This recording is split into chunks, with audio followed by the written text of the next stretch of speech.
Εδώ φαίνεται καθαρά ότι έχει γίνει διάνοιξη του δρόμου.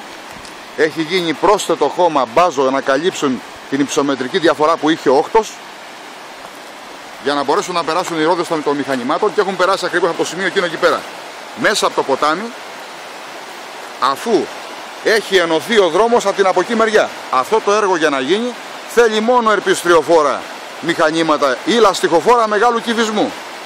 Άραγε λοιπόν μη μας λένε ότι ο δρόμος που ανοίξαν από εκεί ανοίχθηκε για τους αγρότες του Σαλμενίκου. Ορίστε, κοιτάξτε να δείτε πώς φαίνεται χαρακτηριστικά η χάραξη του δρόμου από το απέναντι μέρος, από τα κασπέικα που ανοίξανε, και συνδέεται με το σημείο αυτό που βρισκόμαστε τώρα εδώ, για να περάσει για τον Άγιο Θεόδωρο, για τους Αγίους Θεοδόρους, που ο δρόμος αυτός προχωράει προς την Παπα-Νικολού. Όλα τα μηχανήματα περάσαν από εδώ.